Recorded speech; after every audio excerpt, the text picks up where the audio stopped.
Welcome to the Expert Series, where we explore the issues shaping Canadian national security and defense. I'm Gabriella Picton, Research Assistant for the McCain Institute. The 2025 Munich Security Conference marked a major turning point away from the US-led international system. By bringing together Laura Thornton, Dr. Balkan Devlen, and Dr. Leonard Schütte, three experts in transatlantic democracy and security with experience across Europe, Eurasia, and North America, we'll discuss the implications of these changes for Europe's defense posture and relations with allies like Canada. This is the Expert Series.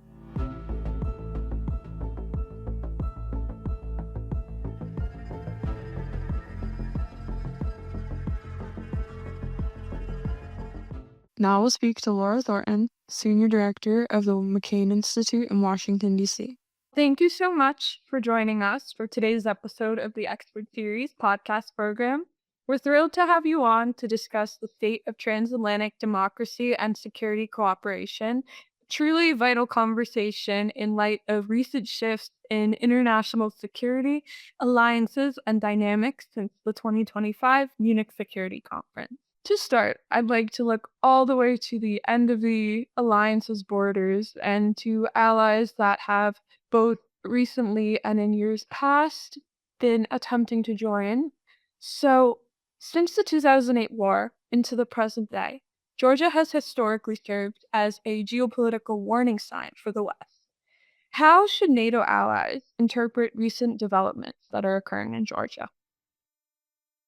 Yes, that's a great question. I think what we, and I don't mean just NATO, but I mean the international community in general, really missed early warning signs in Georgia.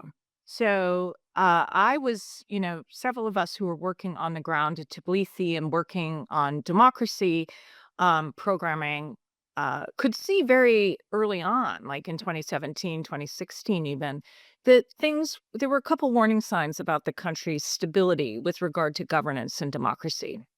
And this, of course, has ripple effects to the security architecture of the country and the region. And I think it was partly a little bit of a stubbornness on our part. We wanted to believe that Georgia was this little darling in a very difficult region. So I think we had, in some ways, some blind spots. And I think what we can take away from that is not to let that happen elsewhere.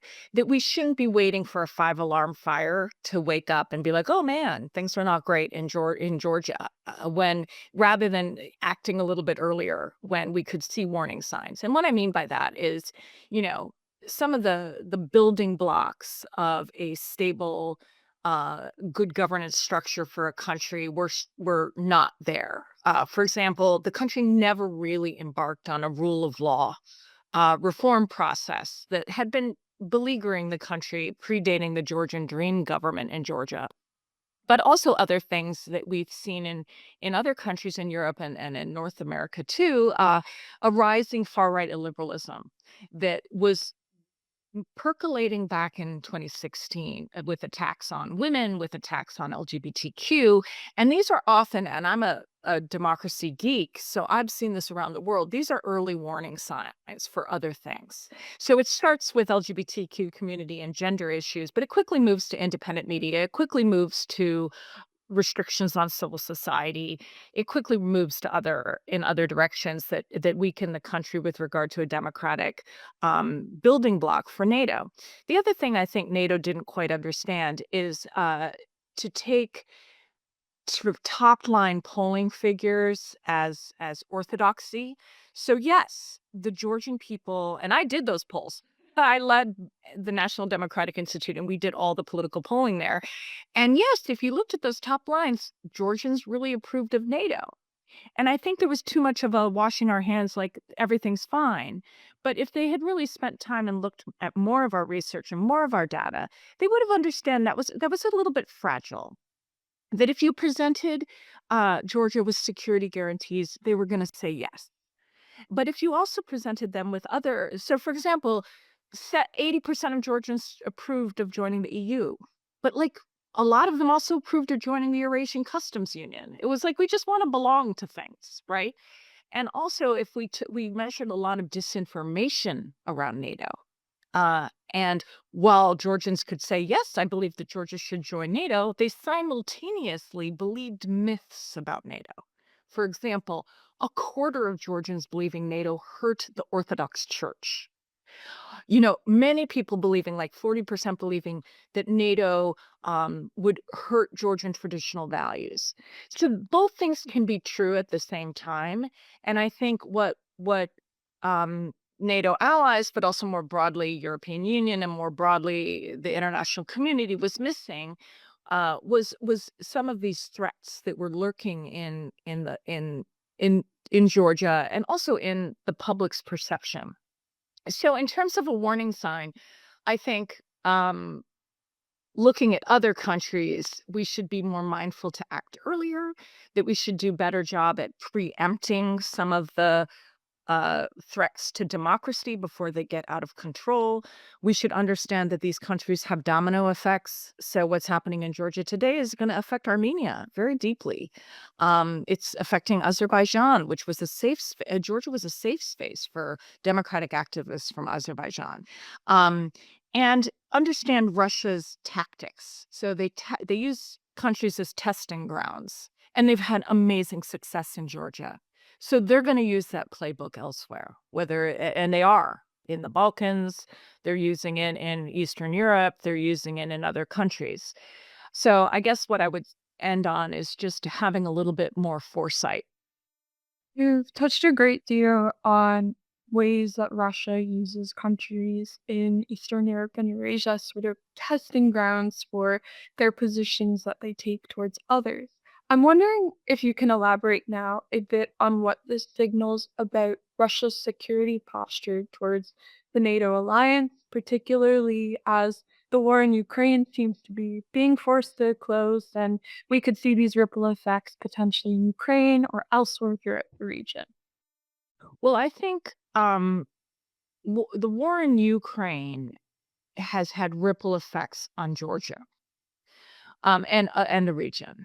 I think what happened, and unfortunately it seems that the Georgian Dream regime read the tea leaves correctly, which was that they saw Russia's invasion, full-scale invasion of Ukraine, and they took a bet that Russia would win. And then they postured themselves accordingly. I mean, there were other reasons for the Georgian Dream regime to have closer ties to Russia, mostly because they don't want to be a democracy and they want to stay in power. And international Western community would be bugging them about that. So, that's one reason to get close to Russia. But another reason was they were thinking that the allies would not stay strong.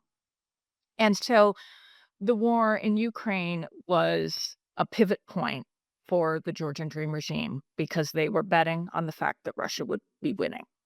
The other thing that they could use from the war in Ukraine was that they could tap into the fear of the general public, and they did that very effectively. Fear is a powerful political tool, and Georgia is an occupied country, and people are very passionate about the occupied territories, for example, in Georgia. And so Georgian Dream very easily can manipulate, look what happened, it's going to happen here if we don't play nice. And so I think, and because we are, unfortunately, particularly the United States, seems to be conceding to Russia and Ukraine, conceding to Russia about the war in Ukraine and forced into some sort of negotiated settlement, I think, we've seen weakness in the alliance, and I think that our adversaries are winning. So if you asked me, what should the alliance take away from this is that, we're losing. And I think that we failed to demonstrate security guarantees. I think we've failed to defend countries on the eastern frontier. And this is a signal to Russia that, hey, we can do more. If we get away with it in Ukraine, not that there weren't great losses for Russia, but if they are able to get all the concessions that they asked for, no NATO membership for Ukraine, all the territories that they've taken, lifting of sanctions, rejoining the G8. This is then the message is loud and clear that we aren't going to defend democracies. And then they can say, oh, yay. And Georgia, Moldova are next. And then it's looking more broadly at autocrats Inc. The message that we've sent to China, the message we've sent to other adversaries. So I really, I mean, and not to be really gloomy, but I think, I think this, and not to mean that there isn't time to reverse course. I mean, we're not there yet. There is time. But I think that the message has been sent that we've lost the battle here if we really concede Ukraine to Russia and its ripple effects for other countries in the region. Looking now to some of the loudest indicators of this message that we're sending to Russia and other autocrats that are involving themselves across the region, what do you anticipate that the impact of US aid funding cuts will be in Ukraine and beyond? And how can countries in Eastern Europe and Eurasia best prepare?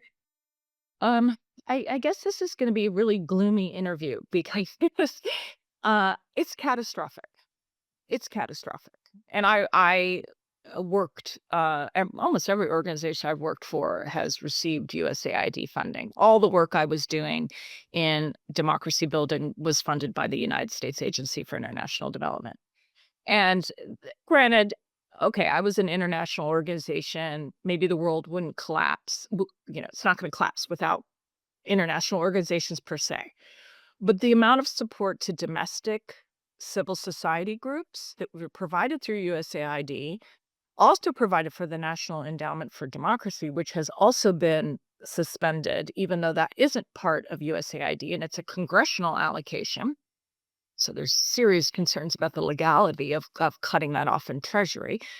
Civil society, meaning all these democracy activists, all the watchdogs, the people that are the Transparency International outfits, the election observers that work in these countries that are holding government to account, let alone independent media. For example, Georgia.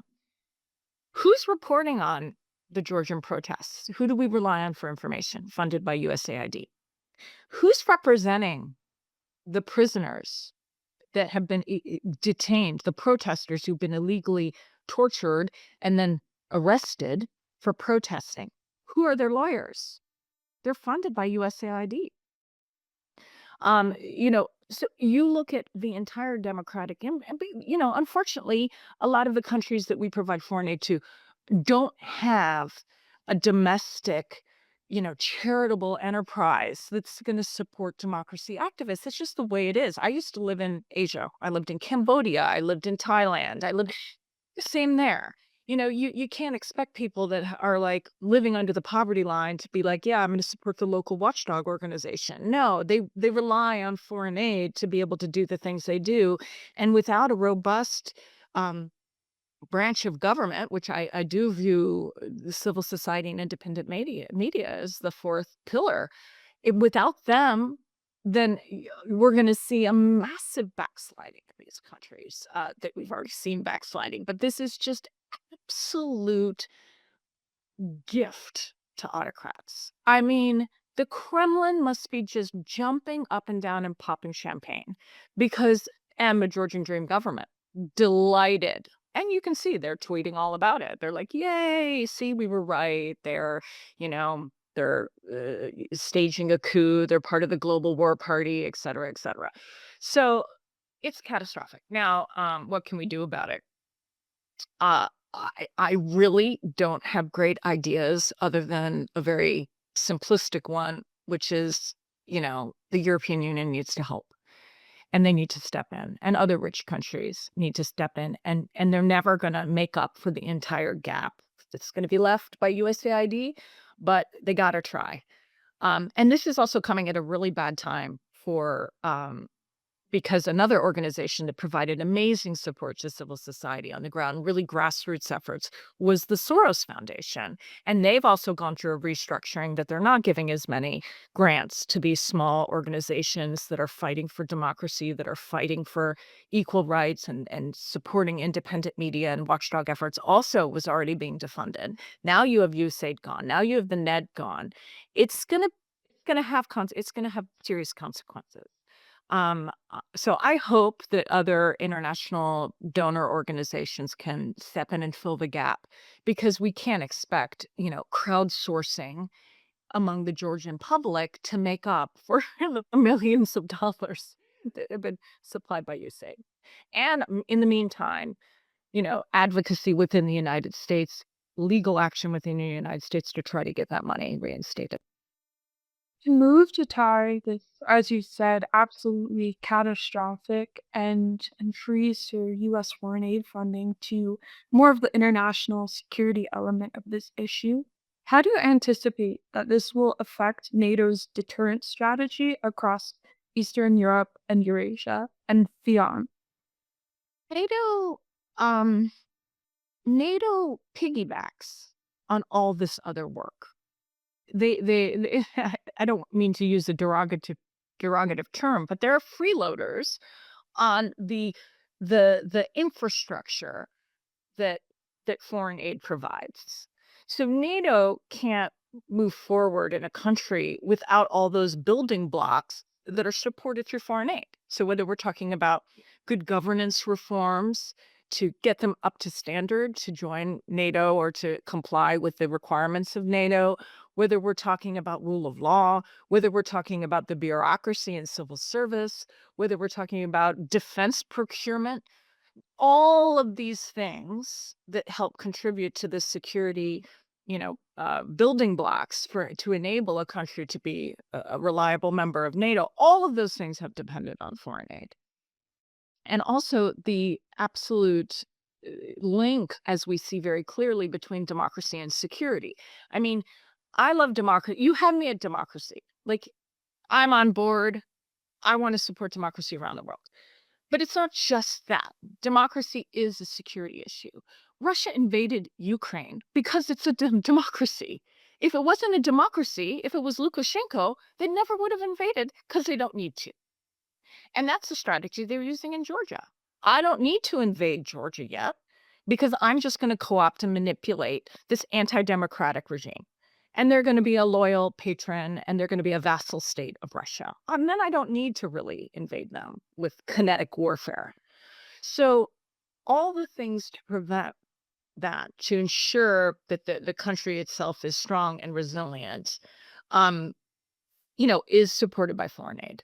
So I think, we need to be better at, first of all, understanding that democracy is a security issue. Democracy is a tech issue. Democracy is a trade issue. All of these things are affected. If we don't have, robust markets and a rule of law, how do we have effective business and trade and engagement with countries? If we don't have healthcare and supporting programs to stop infectious diseases, it's going to come to us. If we don't have robust economies that provide for the people, we're going to have increased migration. So we act as if these things are happening over there. They're not. It's gonna affect all of us, but it also affects our overall security, our health security, our economic security, our tech security. Emerging technologies that autocrats use in these countries will come back to bite us. And our security architecture, if we don't have strong, resilient countries and democracies, we will, be faced with more conflict and more challenges that will end up on our doorstep. And eventually, a NATO country will be affected, and we will have to, implement Article 5, and we'll have all these ripple effects.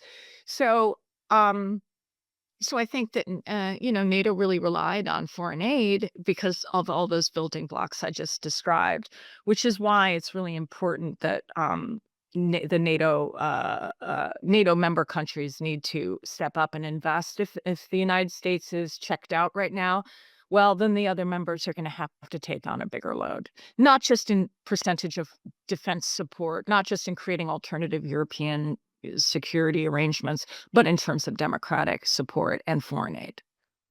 We're reaching the end of our questions for today, so I'd like to circle back to the core of these changes that are driving this issue. How do you project that America's foreign policy posture is evolving? And ultimately, how would you say that this is affecting relations with allies, both those in NATO and neighboring states? Well, I think that to be blunt, I think we've seen a 180 on our foreign policy.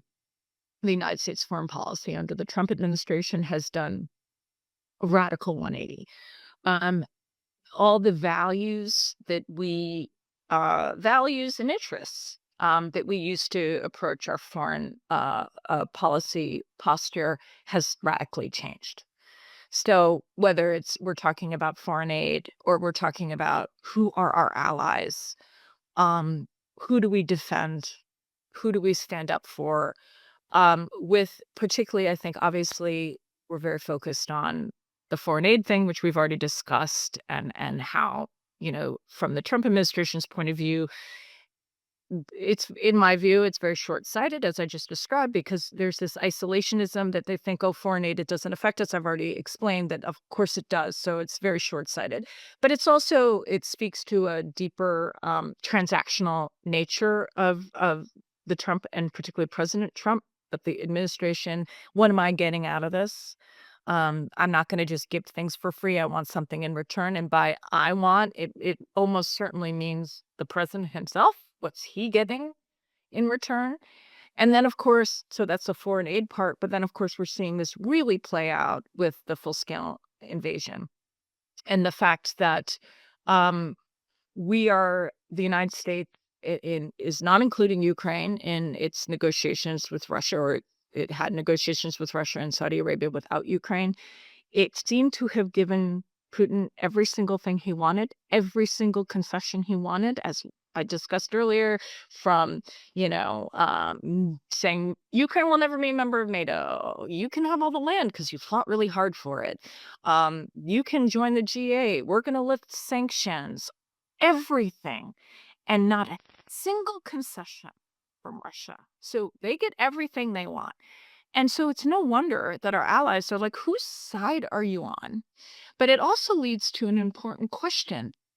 What are we getting in return? And we don't know because it's not transparent. So I have no idea it's unlikely that Trump would have offered Putin everything that he wanted without something in return. We don't know what that something is, because it's, at the expense of our relationships with our allies. It's at the expense of the independent sovereign democracy Ukraine. It's at the expense of all these things. So what are we getting? And so I think our allies have every right to be very concerned about what's happening. And then that's Ukraine. And then, of course, our very combative relationship with regard to implementing these tariff regimes. And, you could get me on board with selective strategic tariffs against China. I think that particularly in areas that touch upon our national security, like in technology and some other things, I actually am very supportive. Why are we attacking Mexico and Canada? These are our friends, but it's also foolhardy because it's going to hurt Americans. So our whole foreign posture seems to have completely flipped the script. Who are our friends and who are our foes? And even down to the language that the Trump administration uses, or Trump himself uses, I've never heard him criticize our adversaries, but I hear him criticize our allies all the time. So I do think we're in uncharted territory. I think that we're going to have this, completely new posture towards the world, which is it's not isolationism as people feared and guessed that he would be an isolationist, because it's not. It's very combative and plus expansionist. He's talking about making Canada the 51st state. He's talking about taking Greenland. He's talking about seizing Panama. And he's talking about taking over Gaza. So all of these things are just very counter to, I would call, very bipartisan understanding of how we conduct foreign affairs. It's a complete departure that we haven't seen before. And so my only hope is that we have other branches of government that actually step up and do their jobs. I would like to see Congress, which is an equal branch. It is supposed to be a check on the administration. I would love to see them use that. But for now, I do agree with our European friends that they need to start hustling on their own. They need to start making alternative arrangements. They need to start thinking about their own security. They need to start protecting their own economies and understand that maybe the United States will be out of commission for a while as a friend and ally. I hope that's not forever. And my only other plea would be an understanding from our European allies that this doesn't represent all of the United States, and that there are still partnerships to be had, maybe at a state level, certainly with American civil society. So hopefully all the transatlantic relations don't have to be completely severed, because there's a lot. It's the same way that the United States didn't sever relationships with democratic allies that were struggling with authoritarian regimes elsewhere. We would hope the same would be true for the United States. Thank you very much for your time today. We're incredibly grateful for your perspective on particularly the last point that the United States is, like we, so many others, struggled with authoritarian regimes. We should get the same grace now and build alliances with smaller states or civil society. So I know our listeners will benefit particularly from that, and will benefit as Canadians in knowing that there is still some hope to be had for the relationship in the future. Now I'll speak to Dr. Balkan Devlen, Director of the Transatlantic Program and Senior Fellow at the Macdonald-Laurier Institute. Thank you so much for joining us for today's episode of the Expert Series podcast program. We're really thrilled to have you on to discuss the changing state of international security dynamics and what they mean for the current key global players. If it's all right with you, I'd love to jump right into the questions and get started. Absolutely. Okay, perfect. So, based upon the discussions at the recent 2025 Munich Security Conference, are we seeing any indicators of a move towards a more multipolar world? And in your opinion, what were the key indicators as to where global power is shifting? If you could talk a bit about the conference and dynamics and discussions there. Yeah, absolutely. And thanks for having me. I was not in the conference, so I'm sure some of your other participants will have a better understanding of what's going on the ground. But what the news, and as well as the interviews and coming out of it, as well as talking with some of my friends and colleagues who were there, I think there are a couple of ways to conceptualize what's going on. Number one, and this is not necessarily very unique way of framing this particular topic, but it seems to me the reaction, particularly from our European allies, coming from Munich Security Conference, can be likened to the 7 stages of grief when it comes to the future of the U.S.-led liberal international order. So it was a mixture of dismay, shock, anger, and at some level also, I would say, denial of where the things are going. But I think we are moving forward regardless, and that was a very understandable reaction, because we, both here in Canada, but also our European allies, have been very used to, in the past 30 years or so, 35 years, of a unipolar moment that seems to be expanding indefinitely. And this year's Munich conference was perhaps the most clear indication that going forward, that is not going to be the case. Now, whether the evolving international structure means we're moving towards a genuinely multipolar world, or are we moving towards a different kind of, a new bipolarity in a way? Not necessarily the same way we think with the Cold War, but so on the margins it might be different alignments and more fluid alignments. But are we moving towards a more bifurcation of the international system that will eventually settle down into two blocks where China is leading one with other other countries such as Russia, Iran, and others uh, around China, and another one with the United States leading, but the relationship between U.S. and its other partners taking a different shape than it is during the unipolar moment, or are we really going to see a truly sort of a multipolar moment in which where you have multiple centers of power that are actually competing with each other in a more clear way. I'm not convinced that we are moving towards a truly multipolar moment.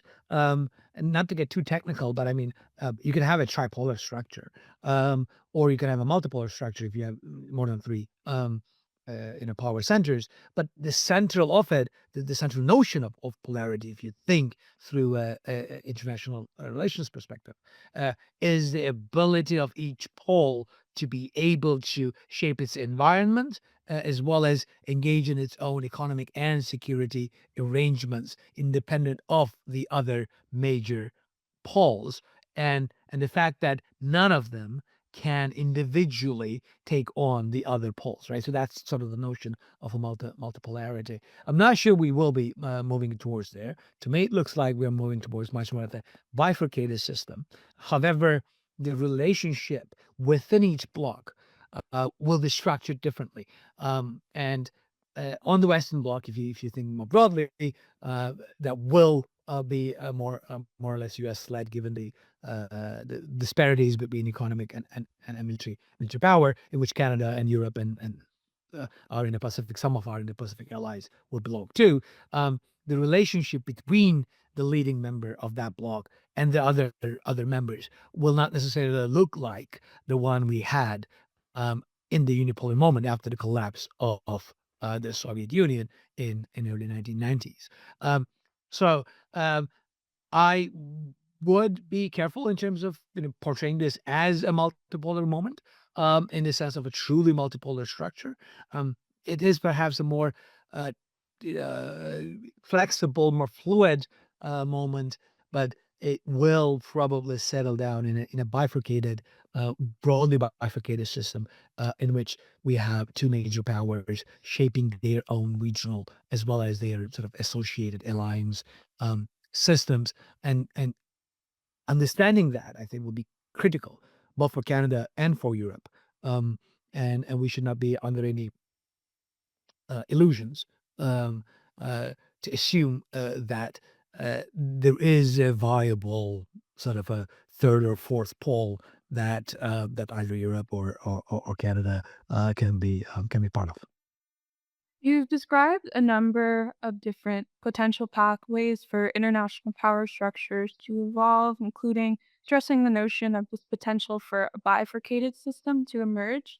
I'm wondering if you can elaborate a bit further on what this means specifically, or could mean for Ukraine, and elaborate a little bit further as well what the implications will be for European security in both the short and the long term. No, couple things. I think the future is not necessarily written yet. I know there is a lot of uh, concern um, and worry and both in Europe, in Ukraine, and in Canada about the direction that the United States is taking. I think it's important to recognize at this stage that the U.S. is moving towards a more traditional great power role, right?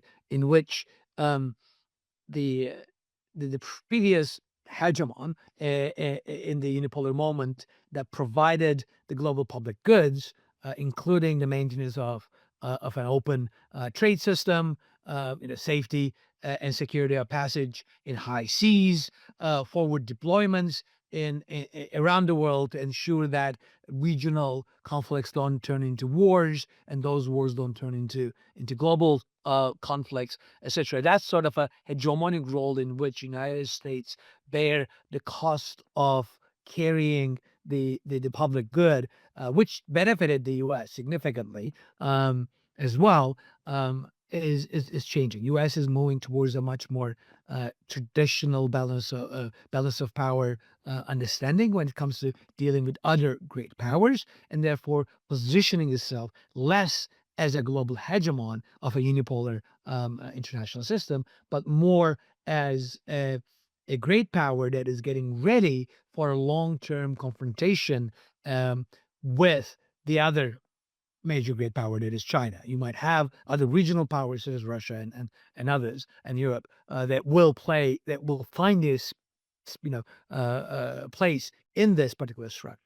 But I think it is sort of important to understand that when we look at from the European side and from about the future of Ukraine, we need to understand where U.S. is positioning itself, and this is not necessarily, I would say, limited to Donald Trump and his administration. He's a particular avatar, and perhaps an extreme avatar of this very transactionalist, very classical great power thinking, spheres of influence thinking.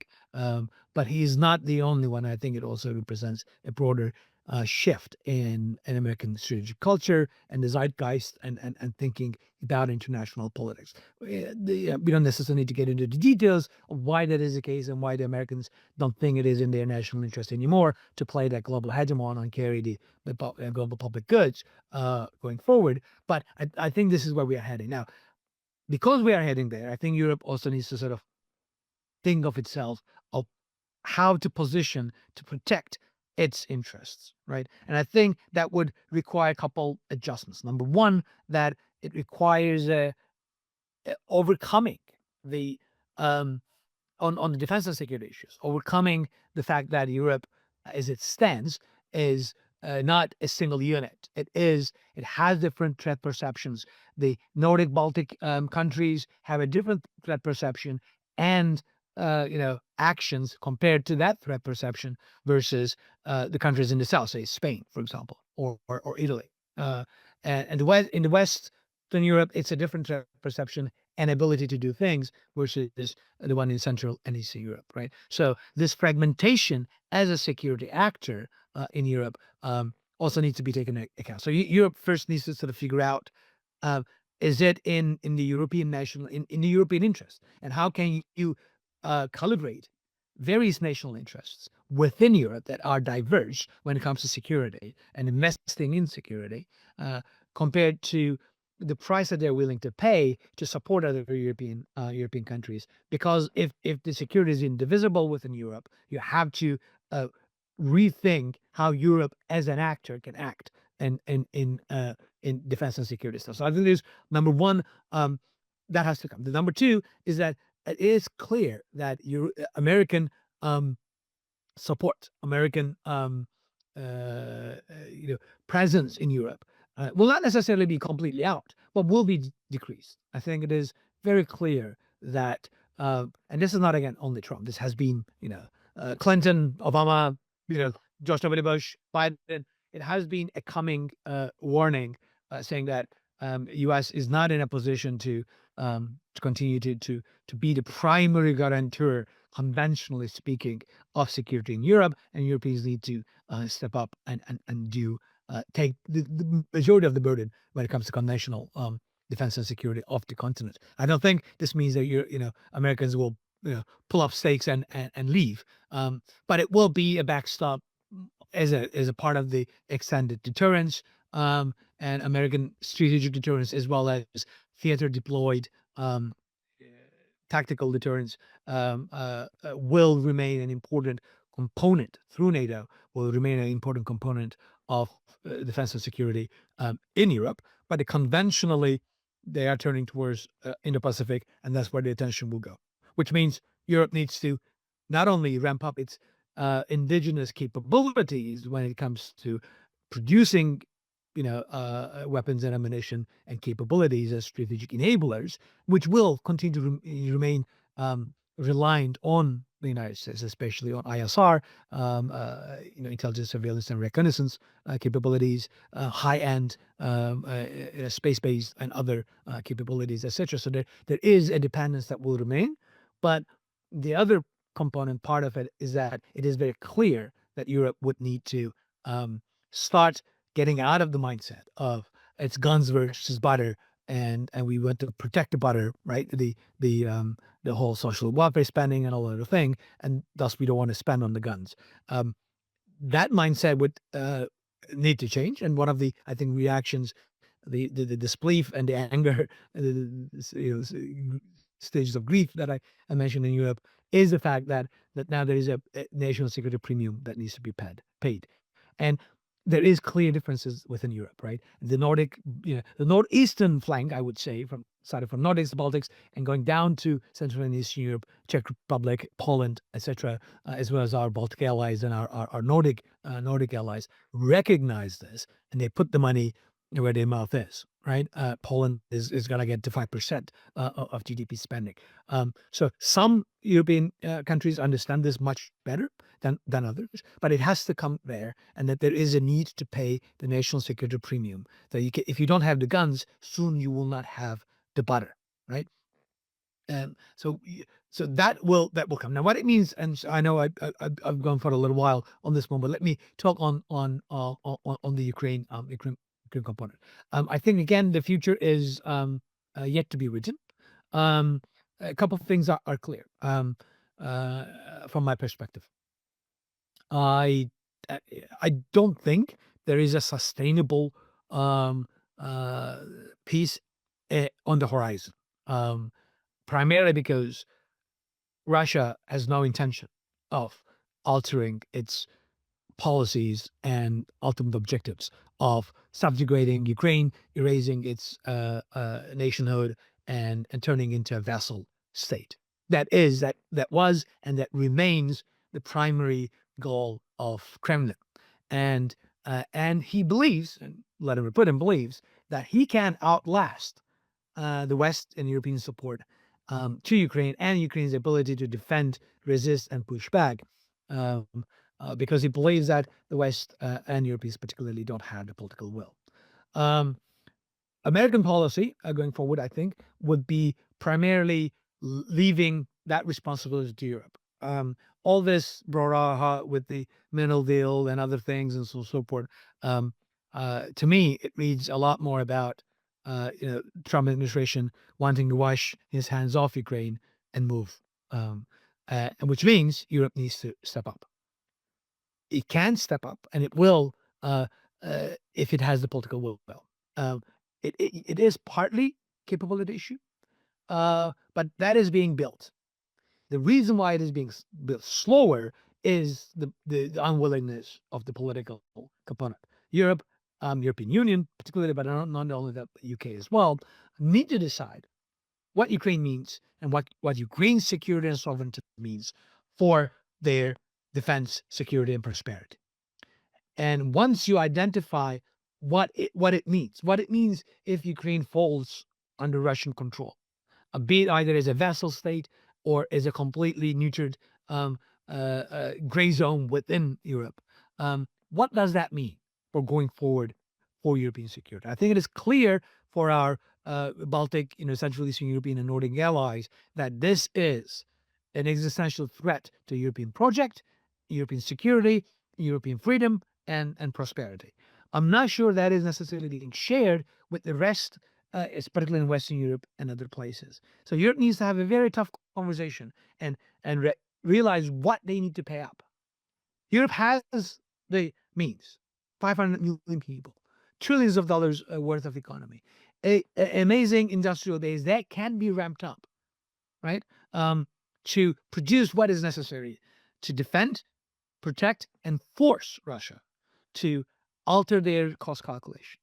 Russia has more resources, yes, but they are not unlimited. And compared to what Europe has, they're little. What they have in abundance is a political will that is willing to see this through. He believes, in other words, Vladimir Putin believes, that he can last longer than the political will in Europe and the West has, right? But it is not indefinite. Can he sustain the same level of cost, human and material costs and economic costs of continuing his brutal assault on Ukraine for another 18 months, 24 months, 36 months? I'm not sure. 18 months, maybe. 36 months? I don't think so, right? But his calculation, and unfortunately he's right at this stage, is that he can last longer than Europe and the West willing to pay the price. And it is on the money at this stage. I mean, that's, I think Europeans need to also realize that, and Canada in that case, is just, this is just money. We're not paying the ultimate price like Ukrainians do. So I think what this means, this new world order emerging is, for Ukraine and for Ukraine's security, is a bleak picture. It's a bleak picture because I don't think Russia changed its fundamental goals. So there is no overlapping. There might be a temporary ceasefire which they can slowly eat out or restart again the war without any security guarantees. And security guarantees would need to be actual presence, I would say. Otherwise, they're not really credible. And Russians are not willing to accept that anyway. So what we will probably see is a drag out negotiations, a sort of a ceasefire that will be violated within weeks or months, and resumption of the war, which Ukraine can win and push back, but it requires significantly on Europeans' ability to ramp up, to put where their money where their mouth is, and actually not only defend Europe and develop those capabilities, but also provide them to Ukraine. Will there be such a political will coming up? I am not particularly sure. So I am a bit on the pessimistic side. But it does, like I said, it does not mean that the future is means despair. It is within our ability. It's within Europeans' ability to make sure that the cost calculus in Kremlin changes, that not only Vladimir Putin, but also the Russian political elite recognizes that the cost of human, he may not care about it, but his people will eventually. Human cost, the material cost, the economic cost, the political cost of continuing with its maximalist aims of vassalization of Ukraine is not worth it. Europe and Ukraine together, and with Canada providing support, can make that happen. Will we have the political will to do so? That remains to be seen, and unfortunately, I am not particularly optimistic about it. So the future, in that sense, look bleak. But it doesn't mean I don't. It also doesn't mean that the front will collapse and the Russians will march into Kiev. I don't think Ukrainian people will give up on that. They recognize and understand what it means to live under occupation, and Bucha, Irpin, and all the things that are going on right now in the occupied territories will tell you what that future looks like. So it is existential for them, and they will continue to fight. So it is incumbent upon Europe and Canada to provide the resources to them so that they can continue to do so. But we are at a very precarious moment, both militarily and politically. And so the sooner our European allies particularly recognize that it is time to step up. No more about, are we going to do this through a EU level funding where are we gonna borrow money? Europe spent 800 billion euros in 2022 for energy subsidies because of because Russia's war in Ukraine and the gas prices jumping up, etc., etc. 800 billion euros, right? If there's a will, there's a way. It is about, and that would have to start with what Ukraine means, Ukraine's security, sovereignty, and independence means for Europe, and then what that implies in terms of what Europe needs to do, because Americans are no longer bringing the cavalry. And I think going forward, that we need to sort of understand that, given this emerging structure, the best case scenario is different Western allies, Canada focusing on its partnership in the north with Nordic Baltic countries, Europe taking care of its own continent and perhaps the MENA region and the Mediterranean, and coordinating with the U.S. as we face Russia and China and that emerging axis that needs to step up. The holiday from history is over, and we all need to pay the national security premium, because if we don't, and this is doubly true for Europeans, if you don't want to pay pennies today, we will pay hundreds of dollars in the future. And without having that conversation, having a high level conversation of what does this mean for Europe, and if it is existential and if it is key for European security and freedom and democracy, which I believe it is, then are we putting commensurate resources and effort into it? Without having that, it will only be empty promises and more meetings and communiques and empty slogans of we're going to stand with Ukraine as long as possible, but we're not going to increase our tax base, or we're not going to cut off this particular spending. So Europe needs to, in that sense, decide how important this is and how to move forward with that. And if it decides to take it, I think Ukraine can win this, can win a peace that is just and that preserves an independent, strong Ukraine, because the result was that it imposed costs on Russia that are unacceptable to Russia, and therefore they change tack. Until and unless Ukraine and the West impose sufficient costs on Ukraine, on Russia for its invasion in Ukraine, Russians have no incentive to stop. I'm not seeing, unfortunately, at this stage that we are there. In this context that you've described, how do you see the role of Canada as a middle power evolving within NATO? And are there any particular regions within the alliance Canada should seek to build closer defense and security ties with? I think going forward within this broader, change in the international system, I think there are two places where Canada, from a security perspective, security military perspective, can make a difference within the Transatlantic Alliance. Number one is, of course, our north, the Arctic.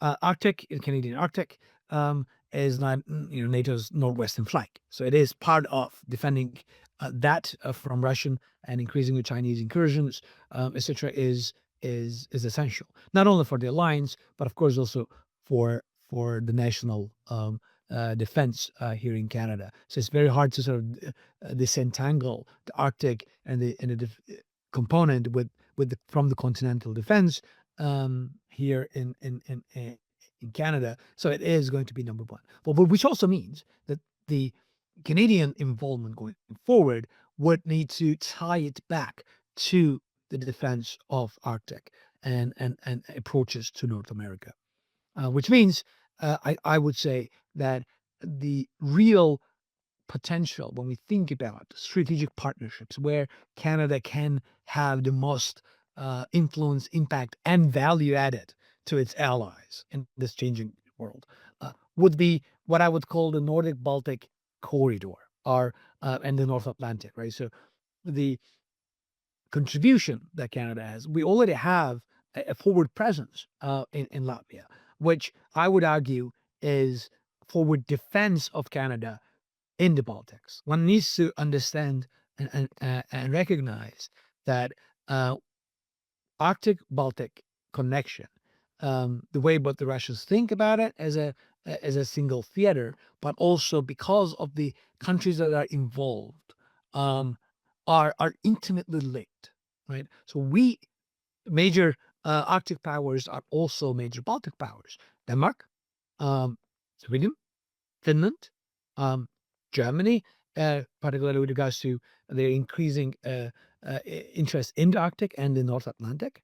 I think this, to me, is very clear that the group of countries that Canada, the group of NATO allies that Canada needs to work with very closely and increase both collaboration, interoperability, etc., is that Nordic-Baltic line, which includes not only countries such as Denmark, Finland, Sweden, Norway, or the Baltic countries, Latvia, Lithuania, Estonia, but also countries like Germany and Poland and UK. Germany and Poland, of course, being having Baltic presence and providing a connection to the rest of the alliance, but also UK with regards to the North Atlantic. Again, the memorandum of understanding signed between Canada, Norway, and Germany when it comes to North Atlantic maritime security signs to that. So I think in this place where Canada needs to prioritize its north, its defense of the continent, and defense of the Arctic, and therefore the defense of NATO's northwestern flank, Canada also needs to then pay attention and be present and collaborate with the allies on the northeastern flank, which means Arctic, Nordic, Baltic connections. And I would argue that going forward, as we increase our role within the alliance, those countries, Germany, Poland, Denmark, Finland, Latvia, those countries are the ones that we need to be increasingly working together because of the connection of the two theaters, both the Northwestern and the Northeastern. We're facing the same challenge. Russia, it is primarily a naval and Air Force challenge. We can share a lot. We can learn a lot. We can work together a lot. And in this reorganized transatlantic bargain, that is the value that we can bring to the alliance in terms of defending against Russia-China bloc, rather than trying to do everything. I think we need to be very careful here. We don't want to spread too thin. We have limited capabilities. We really need to ramp them up. Where do we focus? We focus them on Arctic, Nordic, Baltic corridor and work with those partners to enable the defense of the alliance and defense of the homeland here at home. We're coming to the end of our questions for today, but before we proceed with wrapping up, I'm wondering if you can talk a bit about the implications of current global power shifts for Canada's foreign policy and security interests beyond Europe. I know we just talked a bit about the Nordic-Baltic corridor and that being where Canada should concentrate most of its interest. So I'm interested if you see any areas or priorities beyond Europe that Canada can also contribute to as well. Yes. So as I said, I think the primary top two focus will be, from a defense and security perspective, will be the Arctic and Nordic Baltic corridor. But putting those aside, I think there is an opportunity for Canada to engage with a selected partners in Indo-Pacific, particularly Northeast Asia, countries like Japan, countries like South Korea, Taiwan, in which Canada could play an important role. Well, whether Canada can actually have the resources to do a military presence there that will meaningfully increase the security, that's debatable. I don't think we will have the Navy or the other capabilities to be able to do so. But what Canada can do, particularly when it comes to our Northeast Asian allies, as well as countries like Australia, but particularly with Japan and South Korea and Taiwan, is we can leverage our natural resources, LNG, our food, agriculture exports. Those are key to the national survival and the economic prosperity of countries such as Japan and South Korea, which are heavily dependent on imported energy and imported foodstuff. Canada can and should be a major guarantor and a supplier of those resources. LNG is of course number one, but also other things including nuclear power, agricultural goods. Canada is and can very well be an energy and an agricultural superpower, right? Food and fuel. Our allies, we may not necessarily have the Navy to be able to send to the Indo-Pacific there if there is a war, but we do have the resources to keep those countries supplied, keep them energy safe, energy secure, food secure. And I think building those ties, having in that sense a more trade an economy-oriented foreign policy outlook towards the Indo-Pacific, working with those key democratic allies in the region, and how we can address and help their societal, economic, energy resilience through our resources is going to be key, which means that, of course, we need to do our homework at home and get those resources out. And we will be able to export them. We will be able to get them to the tidewater so that we can actually send them out, right? Particularly in the case of energy. But I think in comparison to the Arctic and Europe, where you can actually focus on the intelligence, the space capabilities, cyber capabilities, naval, air, etc., and the military dimension of it, I would see a more a trade economy, energy, resource-oriented, centered foreign policy when it comes in the Pacific, because that's the value added that we can bring in, not the 3 ships that we can send if there is a conflict in the region, but ensuring that our allies have reliable, secure supply of critical minerals, of energy, of foodstuff, that they can rely on Canada to do so, which is key in terms of improving their security, right? So we need to think about what we can bring to the table, and in the case of in the Pacific and particularly Northeast Asia, I think that's what we can do.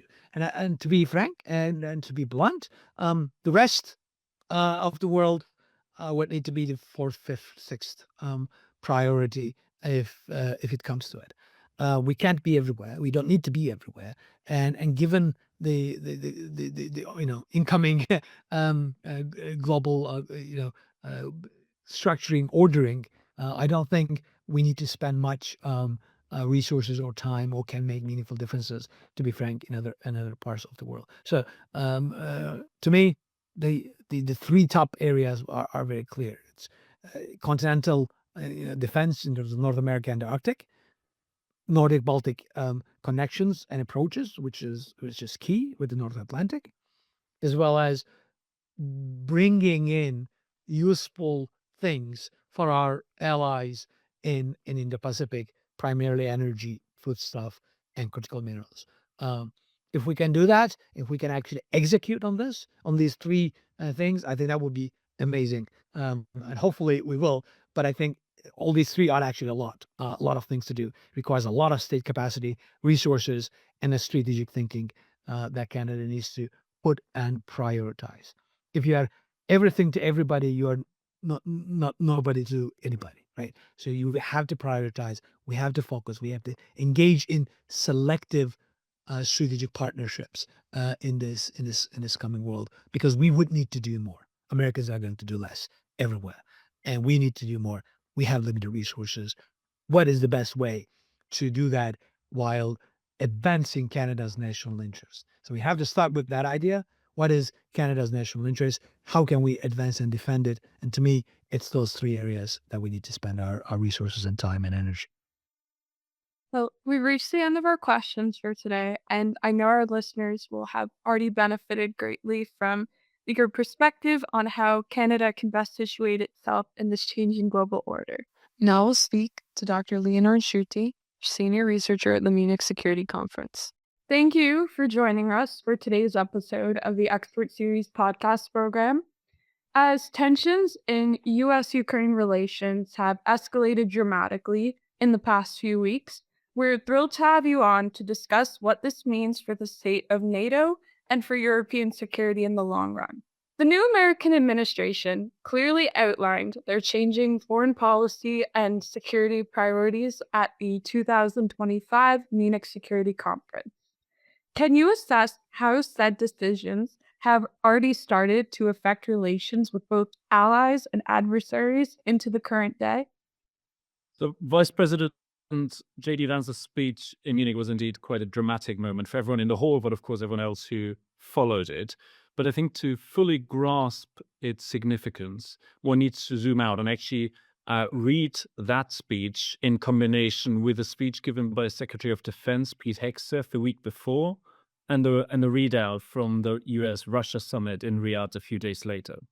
So in the week before the Munich Security Conference, Secretary Hegseth in Brussels at a NATO meeting indicated that the US would, over the medium term, significantly reduce its military footprint in Europe. And on top of that, he made a number of de facto concessions to Russia before negotiations on a ceasefire in Ukraine had even begun. A few days later, then came J.D. Vance's speech in Munich, in which he berated the Europeans for an alleged lack of free speech, out of control migration, and on the sidelines, he, among others, met with far-right figures in Germany just a week before the federal election. Now, shortly after the Munich Security Conference, you had the US delegation meeting the Russian delegation in Riyadh, and the readout of that meeting stated, among other things, that the US and Russia were looking forward to pursuing shared geopolitical interests.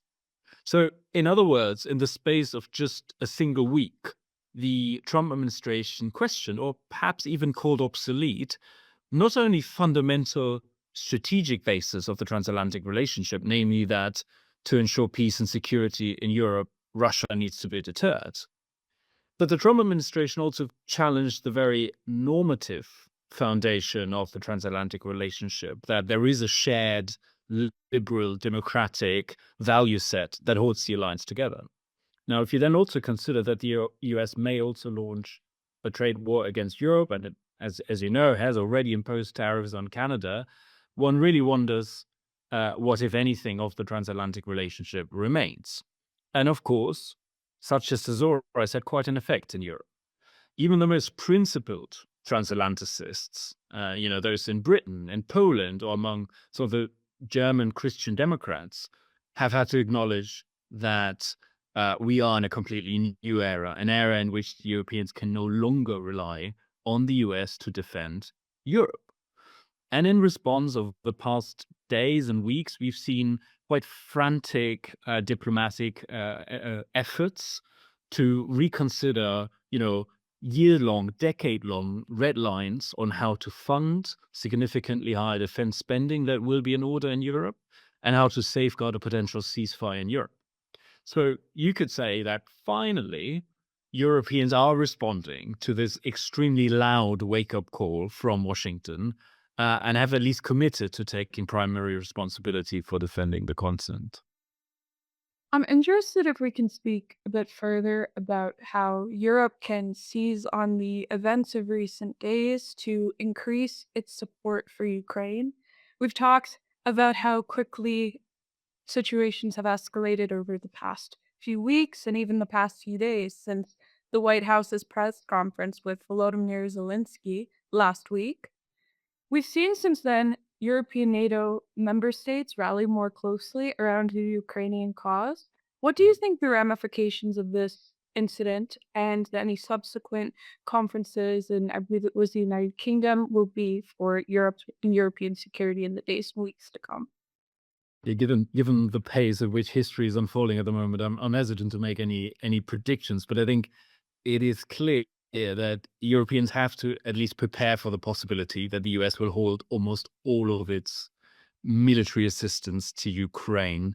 Though, let me just emphasize this point. It is at the time of recording, this is unclear whether the US will hold the shipment of material, whether it will stop sharing of intelligence and so on.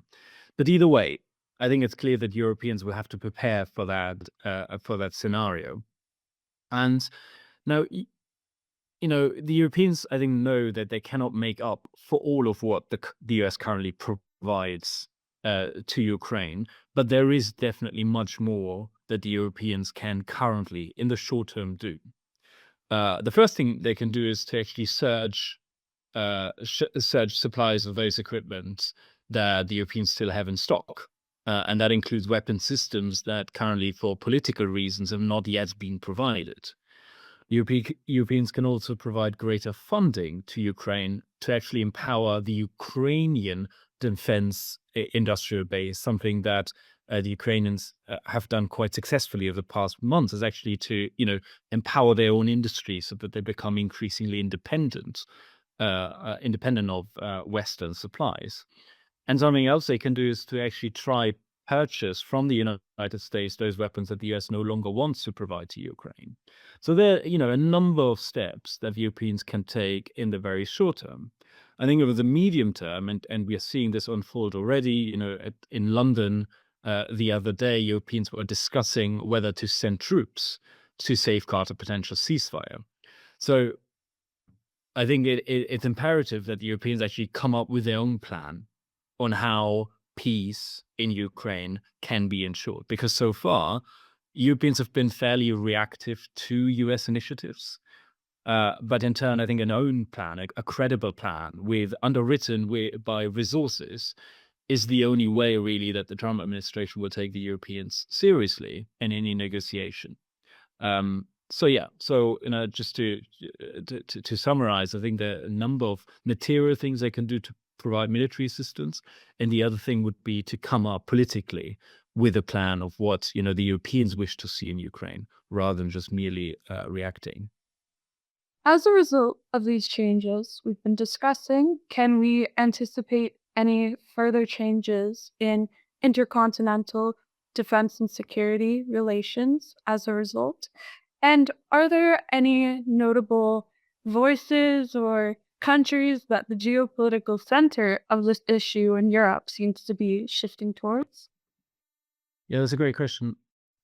I think over the medium term, we will see a fundamental reordering of how European security is organized, because we are facing the very tangible scenarios that after 80 years of US security guarantees, we are entering a new era in which this can no longer be taken for granted, and this of course has vast consequences. So I think if we accept the premise that the US will withdraw significant military capabilities from Europe, something I think we have to accept, Europeans will naturally have to replace a significant chunk of that. And that is a steep task, because we're currently dramatically dependent on the US. And the task becomes even steeper if you also consider that the Europeans have to perhaps muster the forces to provide a backstop to Ukraine. But there isn't an alternative. There's no other way. So Europeans have to mobilize the resources. They have to dramatically increase defense spending, and they have to come up with what the German defense minister Pistorius at the Munich Security Conference called a roadmap to manage the, well, at least partial US withdrawal from Europe.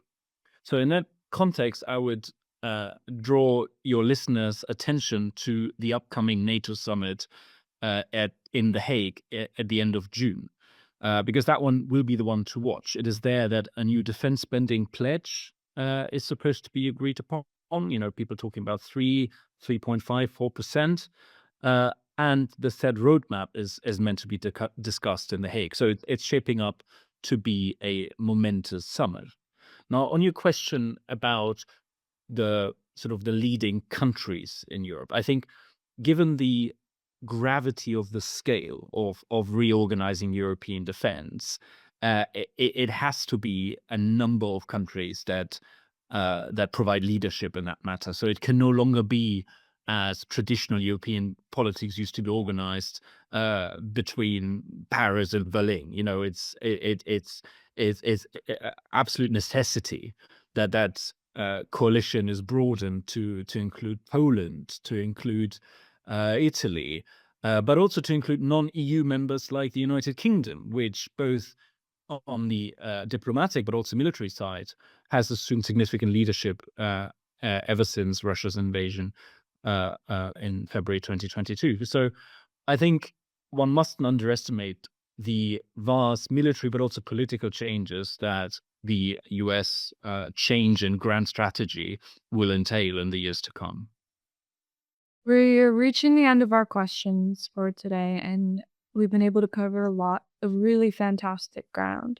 Before we conclude, I'd like to circle back to look at Ukraine specifically. How do you see the implications of recent events affecting the potential for a peace settlement in the Ukrainian war? And how specifically do you anticipate that the key players will proceed from here? Yeah, I think the incidents and the rhetoric coming out of Washington have made it way more difficult to achieve not a ceasefire, but a durable ceasefire and peace agreement. And I think the Trump administration may be underestimating how resilient and how bullish the Ukrainians are. I don't think that the Ukrainians will want to accept a peace deal that the US and Russia impose on it, and one that lacks the proper security guarantees to ensure that Russia will not, after 2014 and 2022, launch a third invasion of Ukraine. So the overarching question then is what the security guarantees should look like to ensure that Ukrainians feel confident enough to sign such a peace deal. If you accept that Ukraine is unlikely to join NATO anytime soon, I think we have to accept that. There are three options currently on the table. The first one is the one that is sort of highlighted by the Trump administration, that via the minerals agreement that Ukraine is supposed to sign with the United States, one creates a sort of incentive for the US to ensure peace and stability on the continent, in Ukraine, because it now has commercial interests in the stability of Ukraine. Now, I think most Ukrainian and other analysts are unpersuaded that such a vague and indirect security guarantee is sufficient. The second option, and I've alluded to it before, are peacekeeping troops from non-US NATO countries. The US has already clarified that it won't be providing troops on the ground and won't be providing Article 5 security guarantees to those troops that are on the ground. So such a force would consist of Europeans, including countries like Turkey and like the UK, but potentially also Canadian troops. This was at the heart of those discussions in London the other day. Now, needless to say, this would be politically extremely sensitive and militarily very challenging, because many European land forces are not in a great state. But it may be the only truly effective deterrent and assurance for Ukraine in the current scenario. So we'll have to see. I think here the news will unfold very quickly over the next days and weeks. Now, the third option, if such peacekeeping forces could not be provided, would be just increased and persistent military assistance provided to Ukraine, so that Ukraine cannot defend itself without, European troops on the ground. Now, this is politically less sensitive because it essentially entails intensifying what we're currently doing, but most doubt whether it would be terribly effective. So we'll have to see. There's so much in flux right now, but those are the options currently being discussed. Thank you very much for taking the time to speak with our program today. We're grateful for your perspective on the very quick and rapid changes that are underway in European security affairs. And we know our listeners will benefit from your insights on how NATO and how the Transatlantic Alliance may evolve in the coming days, weeks, and months as we move towards a potentially unsteady or unstable peace in Ukraine. So we appreciate your time, and we look forward to hosting you again soon. That brings us to the end of the podcast. If you enjoyed today's episode, don't forget to subscribe to our newsletter and be sure to follow us on your favorite podcast platform so you never miss an update. For more in-depth analysis and updates on national security and events, be sure to visit our website at www.cdainstitute.ca, where you can find articles, reports, and more. Thank you for listening, and a big thank you to our guests, Laura Thornton, Dr. Balkan Devlen, and Dr. Leonard Schütte. We'll hope you tune in next time. Take care.